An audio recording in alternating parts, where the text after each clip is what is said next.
దేవుని గ్రంథములో నుండి క్రొత్త నిబంధనలో అపోస్తలుల కార్యములు 13వ అధ్యాయము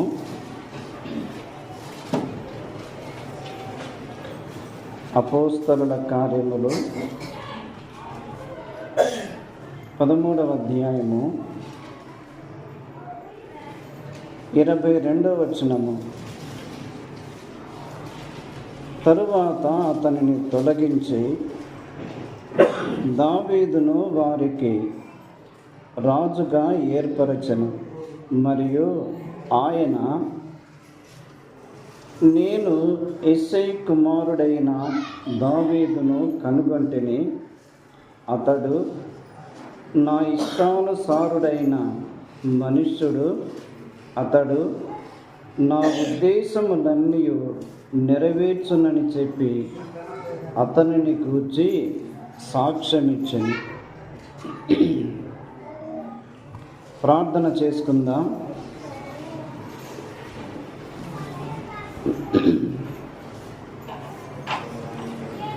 కృపా కనికరములు గల మా తండ్రి, మహోన్నతుడా, నీకు స్తోత్రములు చెల్లిస్తూ ఉన్నాము. హుసులూరు గ్రామములో మీరు మీ సంకల్ప ప్రకారము స్వరక్తమిచ్చి సంపాదించుకున్న సంఘమును బట్టి, సంఘములో చేర్చబడిన పరిశుద్ధులను బట్టి, బాధ్యత కలిగిన సహోదరులను బట్టి మిమ్మల్ని స్తుతిస్తూ ఘనపరుస్తూ ఉన్నాము.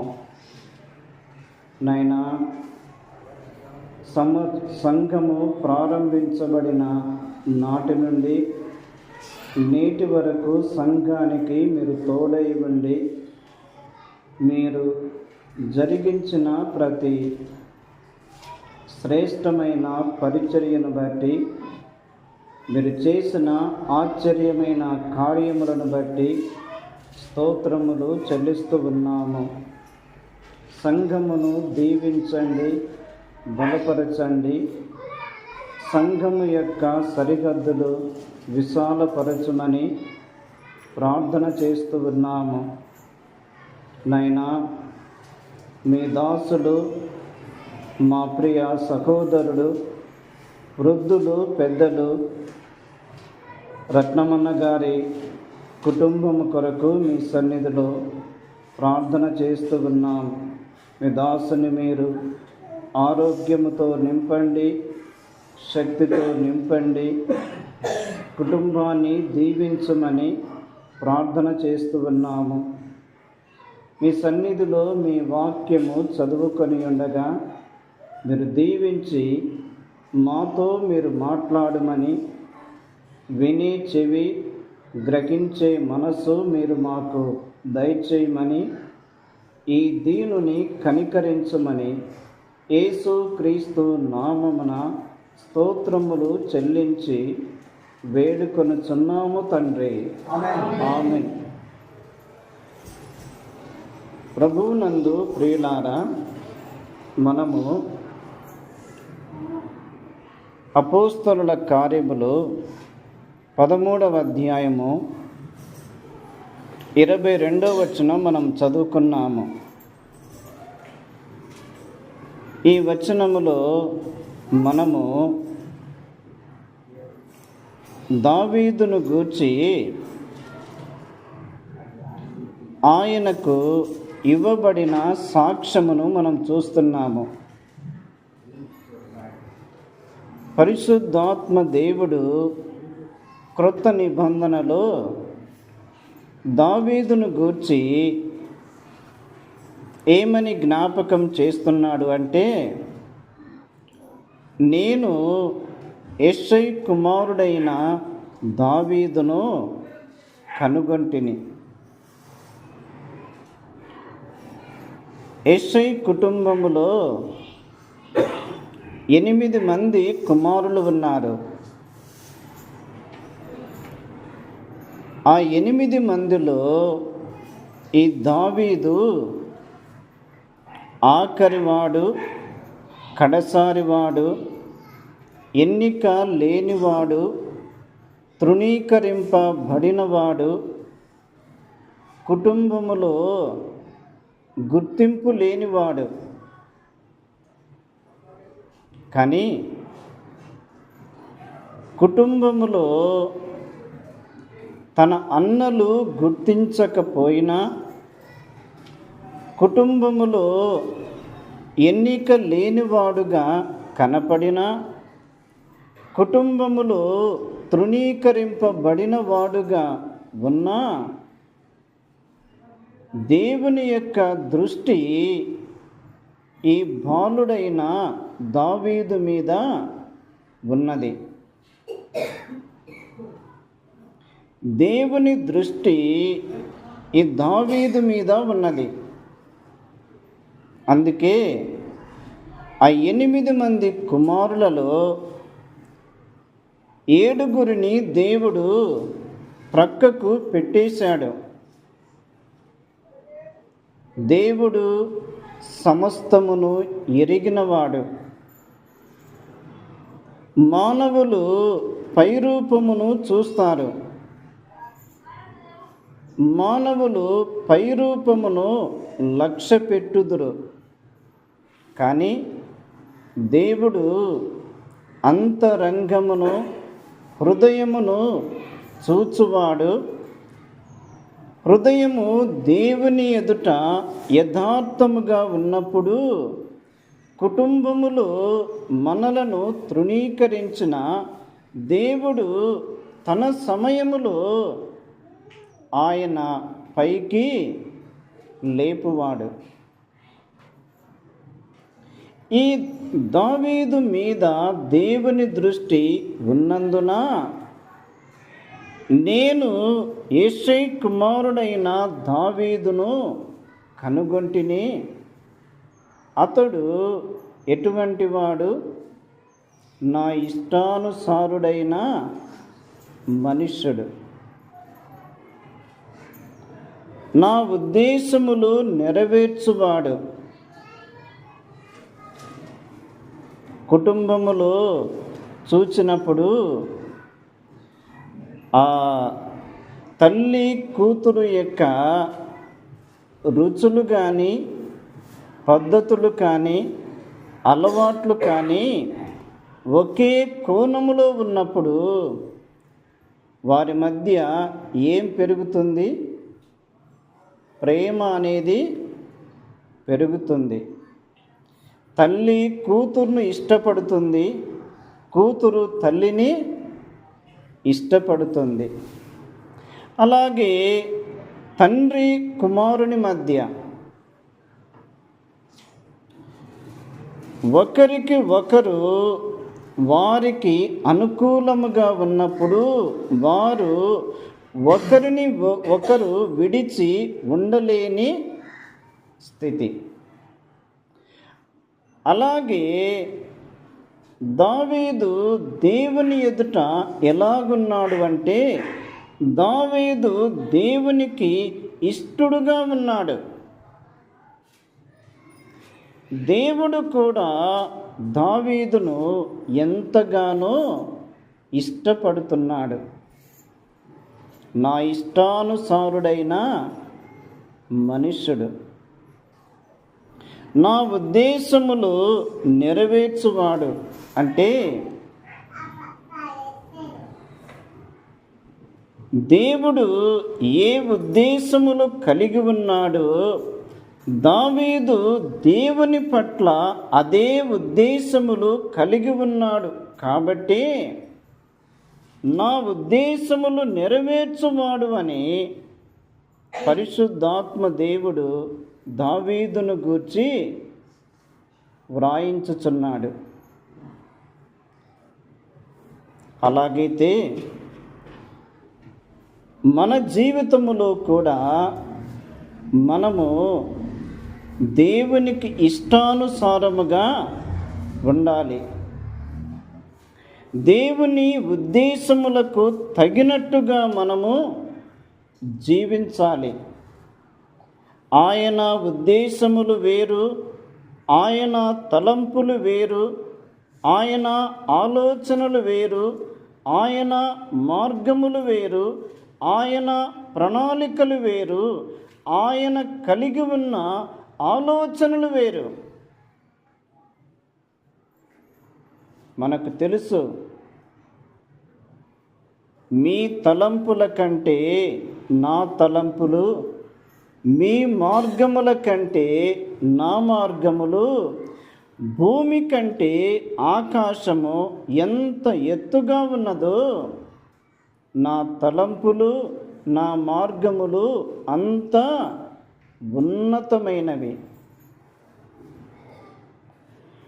మనము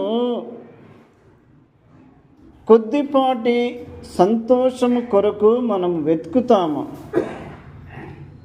మనము అల్పకాలమైన వాటి కొరకై ప్రయాసపడతాము. కానీ దేవుడు మన పట్ల కలిగి ఉన్న ఆలోచనలు కానీ, తలంపులు కానీ, ఉద్దేశములు కానీ, మార్గములు కానీ అవి ఉన్నతమైనవి. అవి ఇప్పటి కాలమునకు, రాబో కాలమునకు శ్రేష్టమైనవి. కాబట్టి ఆయన ఉద్దేశం ప్రకారము జీవించాలి అని నీ పట్ల, నా పట్ల ఆయనకు గొప్ప ప్రణాళిక ఉన్నది. మంచిది. ఇక్కడ దావీదు దేవునికి ఇష్టుడుగా ఉన్నాడు. ఇష్టుడు అంటే ప్రియమైన వాడు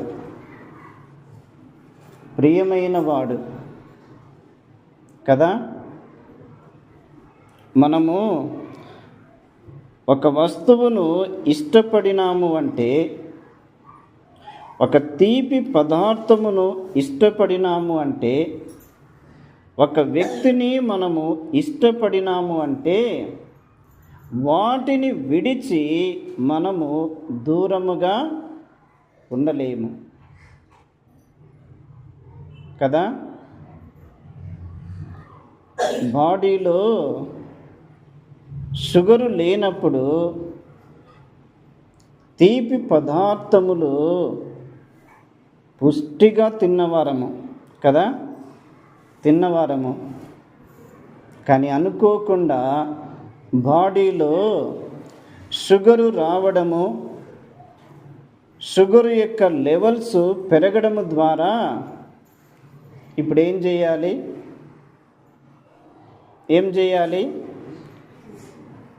నేను బాగా ఇష్టపడే ఆ స్వీట్స్ తినడము మానేయాలి. అది మానేస్తున్నప్పుడు, అది దూరం అవుతున్నప్పుడు నాకెంతో బాధ. ఎందుకంటే ఒకప్పుడు వాటికి ఇష్టపడిన వాడను, వాటిని విడిచి ఉండలేని వాడిని, వాటికి దూరముగా ఉండలేని వాడిని. అలాగే మనము ప్రభువుకు ఎంతగా దగ్గరవుతున్న కొలది మన జీవితములో ప్రభువును విడిచి మనము ఉండలేము. ఎందుకంటే మనము ప్రభువుకు దగ్గరవుతున్న కొలది ప్రభువుతో సన్నిహితం పెరుగుతుంది, ప్రభువుతో సహవాసం పెరుగుతుంది, ప్రభువు యొక్క ప్రేమను మనము అనుభవిస్తూ ఉంటాము. మనము ప్రభువులో లీనమైపోతాము. అటువంటప్పుడు మనము ప్రభువును విడిచి ఒక్క క్షణము కూడా ఉండలేము. అది నీ దగ్గర, నా దగ్గర మన పరలోకపు తండ్రి కోరుకుంటున్నాడు. మీరు నాకు ఇష్టలుగా ఉండాలి, మీరు నాకు దగ్గర కావాలి, మీరు నాకు సన్నిహితులుగా ఉండాలి, మీరు నాతో సహవాసం చేయాలి.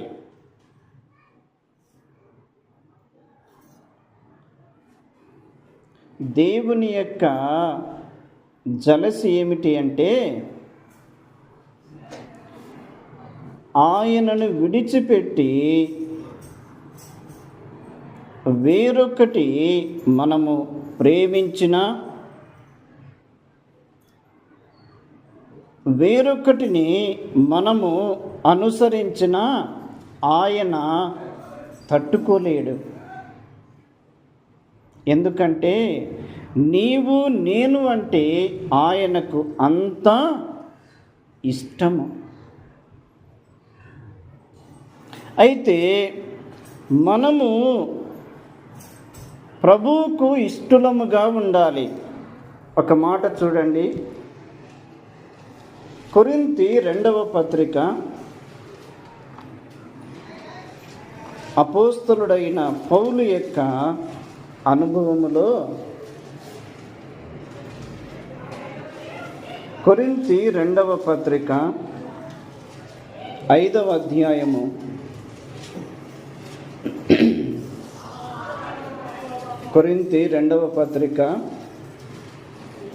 5వ అధ్యాయము 9వ వచనం చూడండి. కావున దేహమందు ఉన్నను దేహమును విడిచినను ఆయనకు ఇష్టలమై ఉండవలనని మిగుల అపేక్షించుచున్నాము.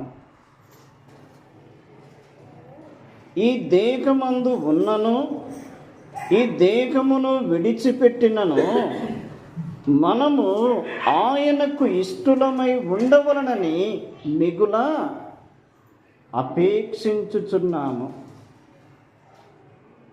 పౌలుకు ఉన్న కోరిక, పౌలుకు ఉన్న ఆశ, పౌలుకు ఉన్న అభిలాష, మనము ఆయనకు ఇష్టలమై ఉండాలి. పౌలు తన జీవితములో ప్రభువు యొద్ద నుండి ఈ మాధుర్యమును అనుభవించిన తరువాత దానిని కొరింథీ పట్టణములో ఏర్పడిన సంఘానికి తెలియపరుస్తూ ఉన్నాడు. ఏమని? మనము ఆయనకు ఇష్టలమై ఉండాలి. అయితే ప్రభువుకు ఇష్టమైనవి ఏవి? ప్రభువుకు ఇష్టమైనవి ఏవి? నూతనముగా వివాహమైంది, క్రొత్త దంపతులు, వారు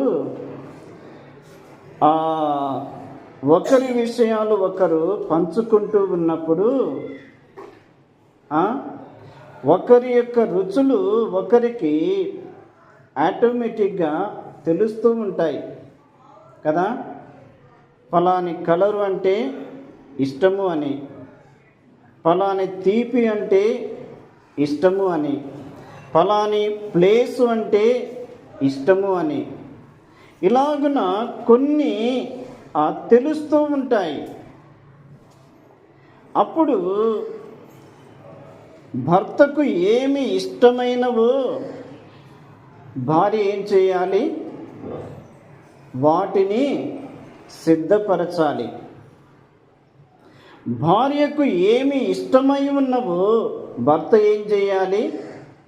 వాటిని సిద్ధపరచాలి. అలాగే మన ప్రభువు కూడా మన నుండి ఏమి కోరుకుంటున్నాడో, ఆయన ఏమి ఆశిస్తూ ఉన్నాడో వాటిని మనం ఆయనకు అందించాలి. ఒక 2 మాటలు నేను జ్ఞాపకం చేస్తాను. ప్రభువుకు ఇష్టమైనవి ఏమిటి అనగా, 1 కీర్తనల గ్రంథము 84వ కీర్తన. 84వ కీర్తన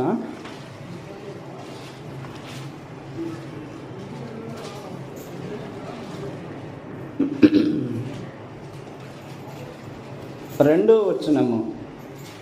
యెహోవా మందిర ఆవరణములను చూడవలనని నా ప్రాణము ఎంతో ఆశపడుచున్నది, అది సొమ్మసిల్లుచున్నది.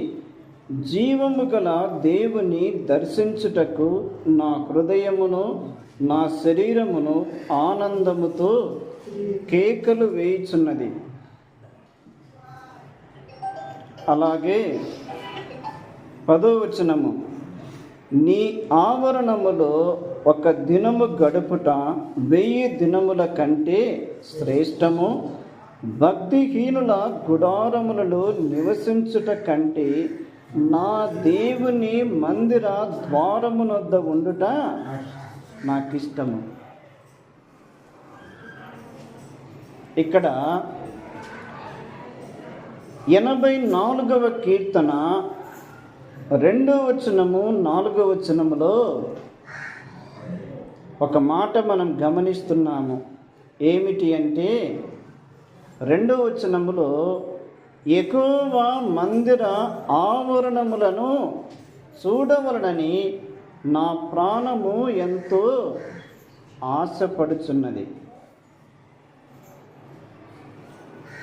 84వ కీర్తన 10వ వచనములో భక్తిహీనుల గుడారములలో నివసించుట కంటే నా దేవుని మందిర ద్వారమునొద్ద ఉండుట నాకిష్టము. 2వ వచనములో దేవుని మందిర ఆవరణములు చూడాలి అని ఆశ. 10వ వచనములో నా దేవుని మందిర ద్వారమునొద్ద ఉండాలి అని నాకిష్టము. మెట్టుకు కోరకు కుమారులు దేనిని కోరుకుంటున్నారు? దేవుని మందిరమును కోరుకుంటున్నారు. దేవుని మందిరము,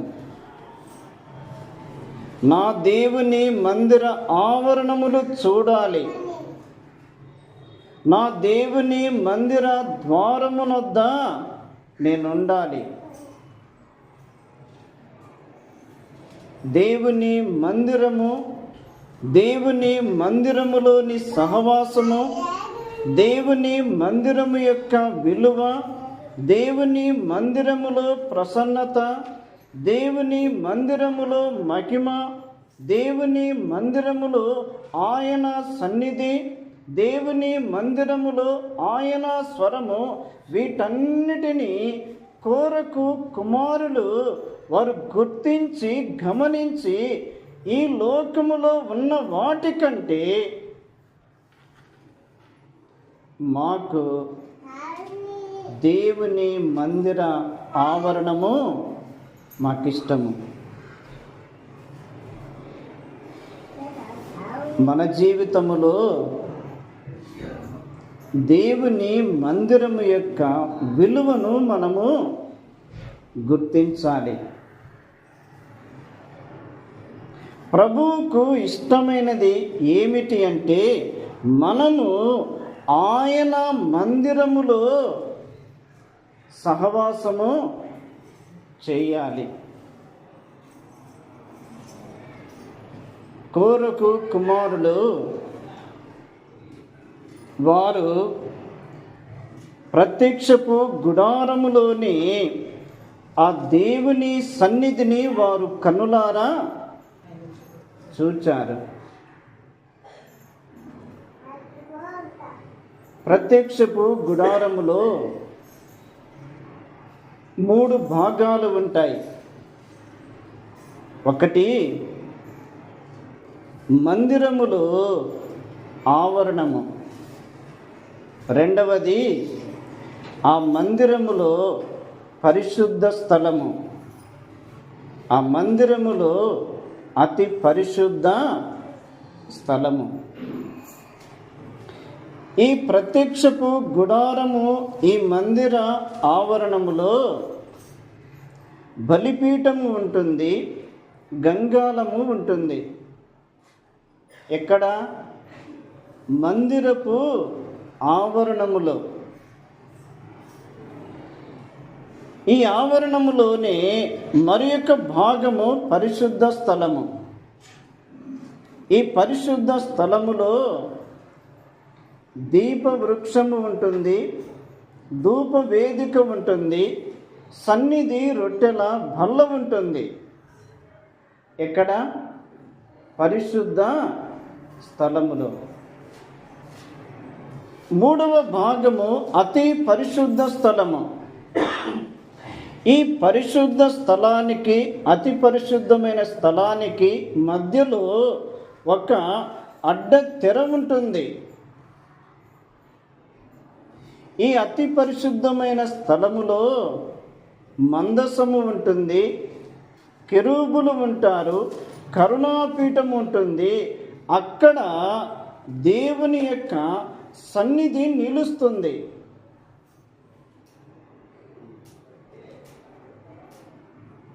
ప్రత్యక్షపు గుడారములో ఆవరణము, పరిశుద్ధ స్థలము, అతి పరిశుద్ధ స్థలము.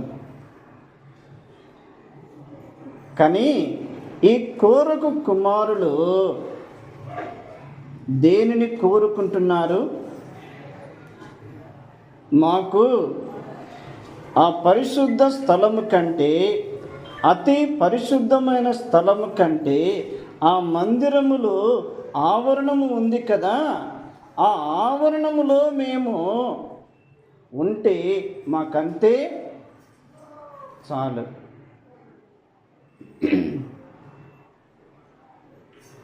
ఒక మాట మనం గుర్తుపెట్టుకోవాలి. దేవుని మందిరము యొక్క ఆవరణములో మనము అడుగు పెట్టాము అంటే అక్కడ ఎవరున్నారు? దేవుడు ఉన్నాడు. దేవుని సన్నిధి అక్కడ ఉన్నది, దేవుని ప్రసన్నత అక్కడ ఉన్నది. ఎందుకంటే ఆ స్థలములో చేరి బలులు అర్పించుట, ఆరాధన చేయుట, ప్రభువుకు ప్రార్థన చేయుట, ప్రభువుతో సహవాసము చేయుట, అదంతయు కూడా ఆయన సన్నిధి చేత ఆవరించబడి ఉంటుంది. కాబట్టి దేవుని మందిరములో మనము అడుగు పెట్టగానే ఏ స్థలమును కూడా మనము తక్కువగా భావించకూడదు.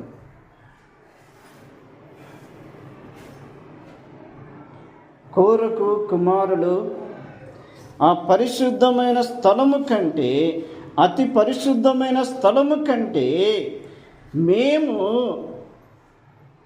మా దేవుని మందిర ద్వారములొద్ద ఉంటే మాకు చాలు.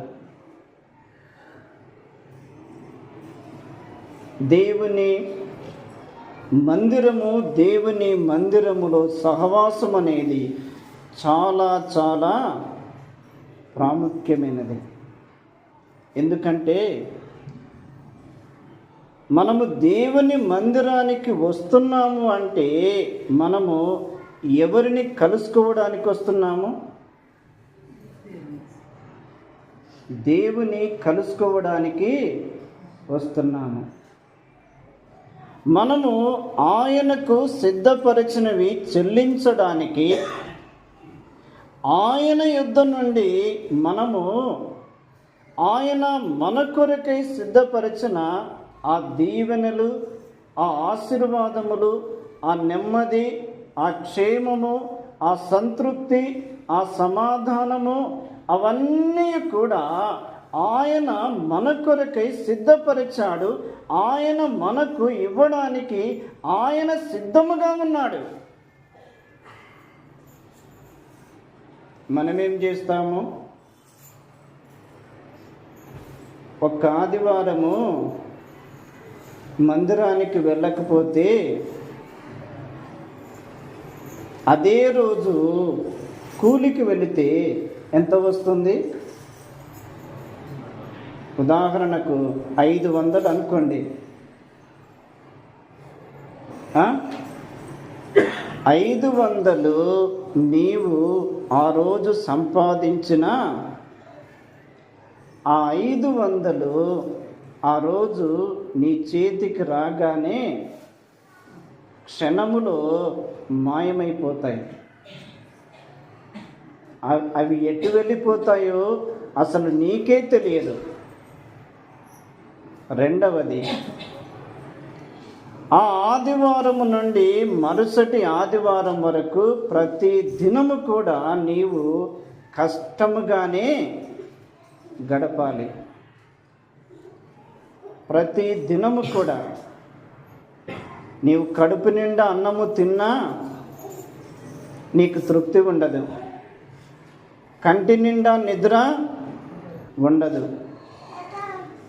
నీవు పొలానికి వెళ్ళి పనికి వెళ్ళినా కూడా నీకు కూలి వస్తుందేమో, కానీ ఆ కూలి కూడా నీకు తృప్తికరముగా ఉండదు. ఎందుకంటే 6 దినములు కష్టపడి పని చేయము, 7వ దినము అది నా దినము. నా దినమును కూడా నీవు దొంగిలిస్తావు అంటే నీ సంపాదన నీకు తృప్తికరముగా ఉండదు. అందుకే నీ ఆవరణములో 1 దినము గడుపుట 1000 దినముల కంటే శ్రేష్టము. భక్తిహీనుల గుడారములలో నివసించుట కంటే నా దేవుని మందిర ద్వారమునొద్ద ఉండుట నాకిష్టము. ఆదివారము ఆరాధన మనము పోగొట్టుకోకూడదు. ఆదివారము నీవు ఆరాధనకు ప్రాముఖ్యతను ఇచ్చావు అంటే నీవు దేవునికి ప్రాముఖ్యతను ఇచ్చావు. నీవు దేవుని ఘనపరచిన వాడవు, నీవు దేవుని ఘనపరచిన దానవు. దేవుడు మిగతా 6 దినములు నీకు దీవెనకరముగా ఆయన చేస్తాడు. దావీదు యొక్క అనుభవములో కూడా ఒక మాట జ్ఞాపకం చేసుకుందాం. 27వ కీర్తన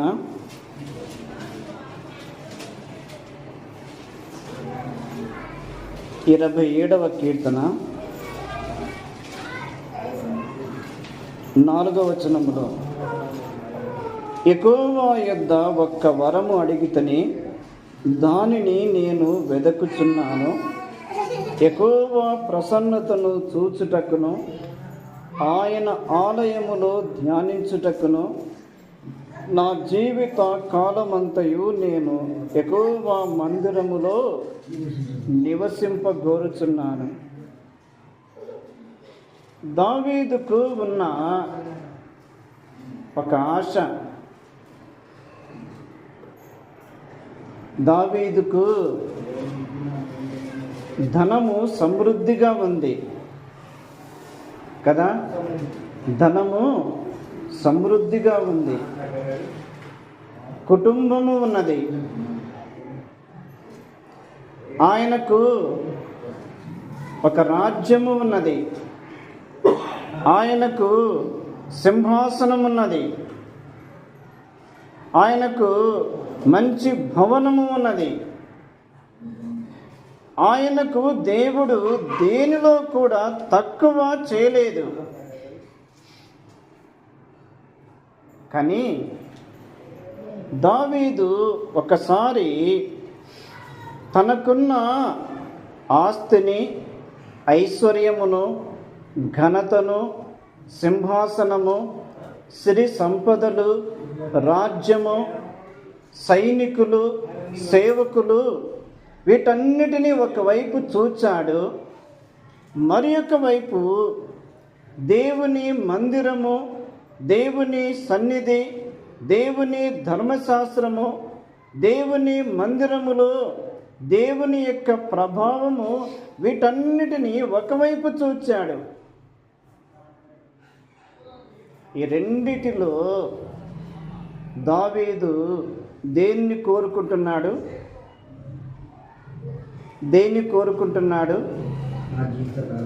నా జీవిత కాలమంతయు నేను యెహోవా మందిరములో నివసింప గోరుచున్నాను.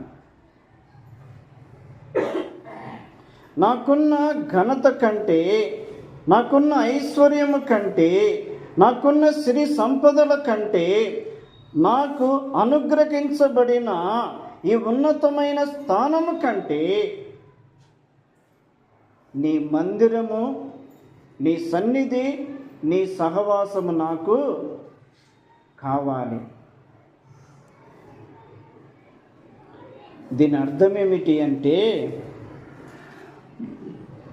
దావీదుకు తనకున్న వాటి కంటే దేవుని మందిరమునకు ప్రాముఖ్యతను ఇచ్చినవాడు. మన జీవితములో మనము క్రమక్రమముగా దీవించబడాలి అంటే, మనము క్రమక్రమముగా బలపడాలి అంటే, మనము క్రమక్రమముగా మనము ఎదగాలి అంటే, మన జీవితములో మనము దేవునికి ప్రాముఖ్యతను ఇచ్చుట నేర్చుకోవాలి.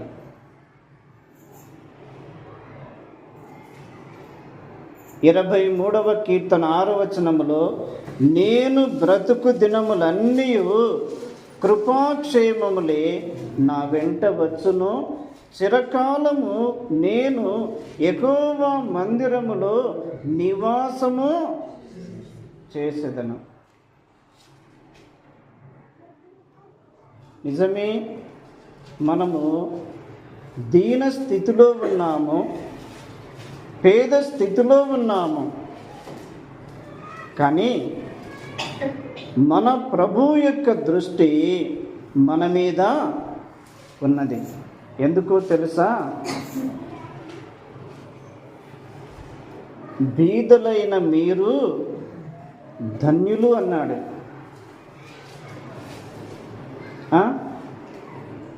ధనవంతులైన మీరు ధన్యులు అన్నాడా? బీదలైన మీరు ధన్యులు. ఇప్పుడు ఘనులుగా ఎంచబడిన వారు ఒకప్పుడు నిరుపేద స్థితిలో ఉన్నవారు.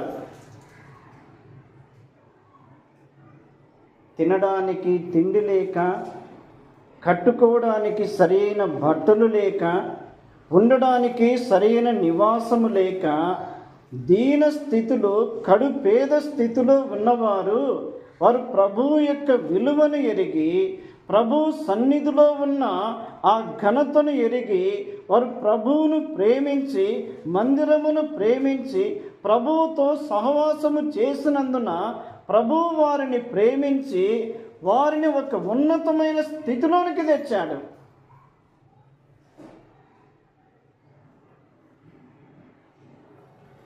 ఎవరు, ఎందుకు? మన పెద్దలు రత్నమన్న గారి, ఆయన ప్రారంభంలో జీతము చాలా తక్కువ జీతము. అంతటి కడు దీన స్థితిలో ఉన్న ఆయన కుటుంబాన్ని పోషించుకుంటూ తనకివ్వబడిన బాధ్యతలలో నమ్మకముగా జీవించడం ద్వారా ప్రభు ఏం చేశాడు? ఆ కుటుంబాన్ని దీవించాడు. ఆయన ఎవరినైనా దీవించుటకు సిద్ధము కలిగినవాడు.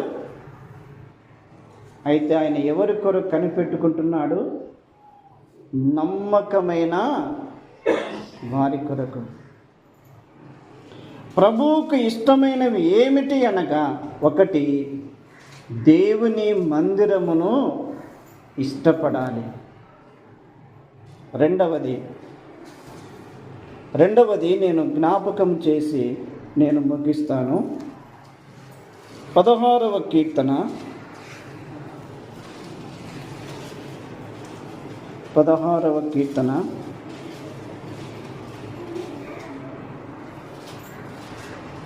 3వ వచనములో, నేను ఇలాగందును, భూమి మీదనున్న భక్తులే శ్రేష్ఠులు, వారు నాకు కేవలము ఇష్టలు. ప్రభువుకు ఇష్టమైనవి ఏవి అనగా, ఒకటి, దేవుని మందిరము.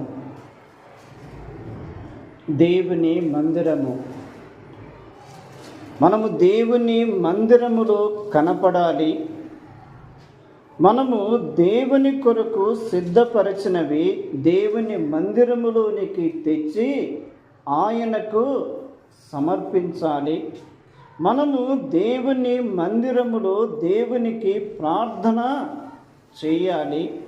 మనము దేవుని మందిరములో దేవుడు తన యొక్క మనస్సును, తన ఆలోచనలు, తన ఉద్దేశములు, తన వాక్యము ద్వారా మనకు తెలియపరుస్తూ ఉంటుండగా వాటిని విని అనుసరించి గైకొనవలెను. అటువంటి వారే ప్రభువుకు ఇష్టమైన వారు. రెండవది, భక్తి జీవితము కలవారే ప్రభువుకు ఇష్టమైన వారు. భూమి మీదనున్న భక్తులే శ్రేష్ఠులు, వారు నాకు కేవలము ఇష్టలు. భక్తి జీవితము ఇంగ్లీషులో గాడ్లీనెస్ అని ఉంటుంది. దైవ భక్తి, దేవుని ఎడల భక్తి. భక్తులు రెండు రకాలు. ఒకటి, ఆచారపూర్వకమైన భక్తి. రెండవది, ఆత్మ సంబంధమైన భక్తి. ఆచారపూర్వకమైన భక్తి అంటే ప్రతిదినము వాడుక చొప్పున కొన్ని పనులు చేసుకుంటుంటాం కదా. వాడుక చొప్పున కొన్ని పనులు చేసుకుంటూ ఉంటాము. అవి వాడుక చొప్పున అవి ఆటోమేటిక్గా మన జీవితంలో జరుగుతూనే ఉంటాయి. అలాగే భక్తి విషయంలో కూడా ఆచారపూర్వకమైన భక్తి. ఉదాహరణకు,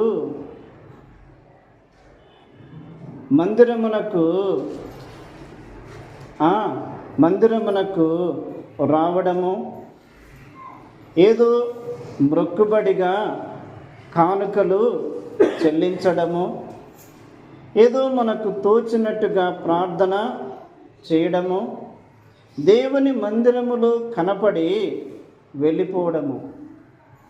దీన్ని ఏమంటారు?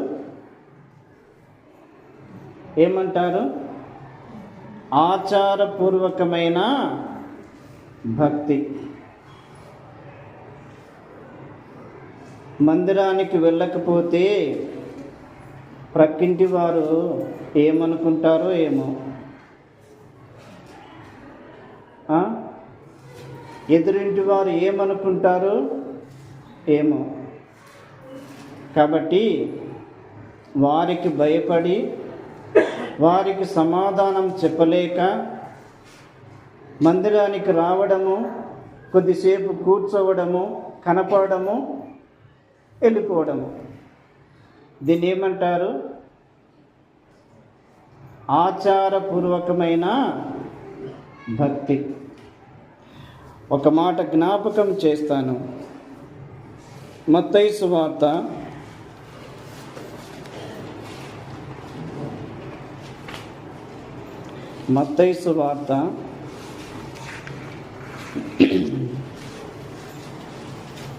15వ అధ్యాయము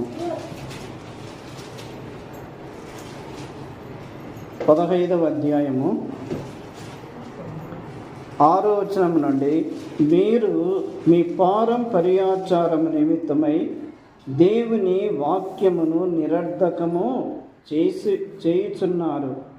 వేషధారులారా, ఈ ప్రజలు తమ పెదవులతో నన్ను ఘనపరచుదురు, కానీ వారి హృదయము నాకు దూరముగా ఉన్నది.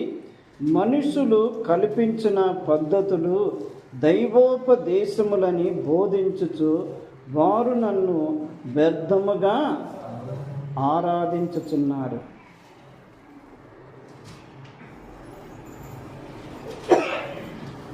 ఆచారపూర్వకమైన భక్తిలో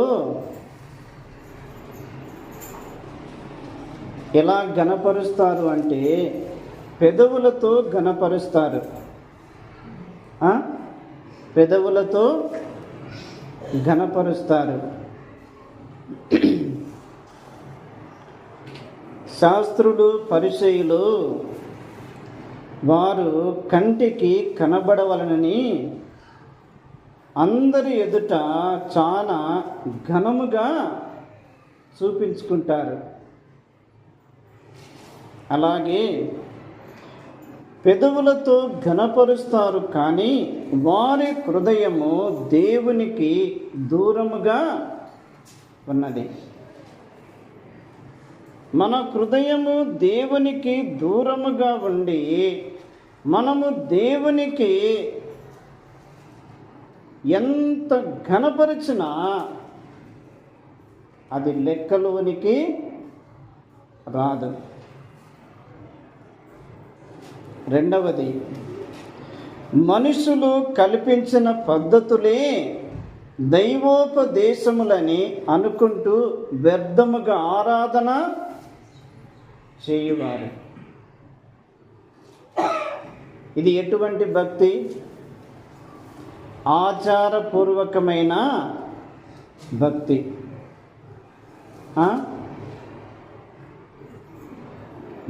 హిందువులకు పద్ధతులు ఉంటాయి, ఆచారాలు ఉంటాయి, కట్టుబాట్లు ఉంటాయి. వాటిలో ఏమాత్రము కూడా ఎక్కడ వారు మిస్ కారు. కానీ మనము కొలిచే ప్రభు, మనము ఆరాధించే ప్రభు, ఆయన ఎంత శ్రేష్టమైన వాడు, ఎంత ఘనమైన వాడు, ఎంత ఉన్నతమైన వాడు, ఆయనకున్న గుణాలు మనము గ్రహిస్తే మన ఆరాధన ఎలాగుంటుంది? ఆయనకు ఇష్టమైన రీతిలో ఉంటుంది. ఆచారపూర్వకమైన భక్తి ఎవరు చేస్తారు అంటే దేవునితో సంబంధము లేనివారు. దేవునితో సంబంధము లేనివారు. ఉదాహరణకు, బండ మీద కట్టబడిన ఇల్లు ఉంది, ఇసుక మీద కట్టబడిన ఇల్లు ఉంది. బండ మీద కట్టబడిన ఇల్లు ఎలాగుంటుంది అంటే, బండ మీద కట్టబడిన ఇల్లు అది బలముగా ఉంటుంది, దృఢముగా ఉంటుంది. వాన వచ్చినా, వరదలు వచ్చినా, గాలి విసిరి ఆ ఇంటి మీద కొట్టినా ఆ ఇల్లు ఏమాత్రము కూడా చెక్కు చెదరదు. కారణం దాని పునాది బండ మీద వేయబడింది. ఇసుక మీద కట్టబడిన ఇల్లు అది చాలా రంగులతో చాలా చక్కగా ఏర్పాటు చేయబడినా కూడా వాన వచ్చినప్పుడు, వరదలు వచ్చినప్పుడు, గాలి విసిరి ఆ ఇంటి మీద కొట్టినప్పుడు ఆ ఇల్లు ఏమవుతుంది? కూలిపోతుంది. కారణం, ఇసుక మీద కట్టబడిన ఇల్లు. మనుషులు కల్పించిన పద్ధతుల ప్రకారముగా జీవితము కట్టబడితే ఆ ఇల్లు కొంతకాలానికి ఏమవుతుంది? కూలిపోతుంది. కానీ యేసు క్రీస్తు ప్రభు యొక్క రక్తములో కడుగబడిన వారు, యేసు క్రీస్తును ఆశ్రయించిన వారు, యేసు క్రీస్తు అనే పునాది మీద జీవితము కట్టుట ప్రారంభించబడిన వారు, వారికి వరదలు వచ్చిన గాలి విసరణ కూడా వారు ఏమాత్రము కూడా ప్రక్కకు తొలగరు. ఎందుకంటే వారి పునాది ఎవరు? యేసు క్రీస్తే. యేసు క్రీస్తే.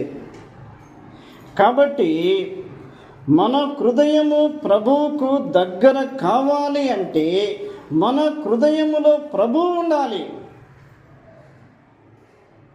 మన హృదయములో ప్రభువు లేకుండా మనము ఆయనకు దగ్గర కావాలి అంటే అది ఏమాత్రము కూడా సాధ్యము కాదు. ఆచారపూర్వకమైన భక్తి వలన ఏమి ప్రయోజనము లేదు. యేసు ప్రభు ఎవరిని గూర్చి మాట అంటున్నాడు? వేషధారులారా. మరి ఒక చోట అన్నాడు పరిసయ్యులారా అన్నాడు. శాస్త్రులారా, పరిసయ్యులారా, మీరు సున్నము కొట్టిన సమాధుల వలె పోలి ఉన్నారు. వేషధారులారా, ఈ ప్రజలు పెదవులతో నన్ను ఘనపరచుదురు, కానీ వారి హృదయము నాకు దూరముగా ఉన్నది. మనుషులు కల్పించిన పద్ధతులు దైవోపదేశములని బోధించుచు వారు నన్ను వ్యర్థముగా ఆరాధిస్తున్నారు. మన భక్తి ప్రభు ఎదుట 100% కరెక్ట్గా ఉండుట నేర్చుకోవాలి. మన ఆరాధన కూడా దేవునికి ఇష్టమైన రీతిలో ఉండాలి. అలా ఉన్నప్పుడే మనము ఆయన కొరకు పెట్టిన సమయము, మనం ఆయన కొరకు చేసిన ఖర్చు, మనం ఆయన యొద్ద గడిపిన సమయము కూడా అది మనకు ఎంతో దీవెనకరముగా మార్చబడుతుంది. ఈ ఉదయ కాలము మనం ఒక ప్రశ్న వేసుకోవాలి. మనము దేవుని మందిరమును విడిచిపెట్టకూడదు. రెండవది, మన భక్తి ఆచారపూర్వకముగా కాకుండా ఆత్మ సంబంధమైన రీతిలో ఉండాలి. మన భక్తి ఆత్మ సంబంధమైన రీతిలో ఉండాలి అంటే ఆ ప్రభు మనలో ఉండాలి, ఆ ప్రభు మన వెంట ఉండాలి, ఆ ప్రభువుతో మనము కలిసి ప్రయాణము చేయాలి. అప్పుడే ఆయన యుద్ధ నుండి మనం అనేకమైన దీవెనలు పొందేదము. దేవుడు ఈ కొద్ది మాటలు మన వినికిడిలో దీవించునుగాక. ప్రార్థన చేస్తూ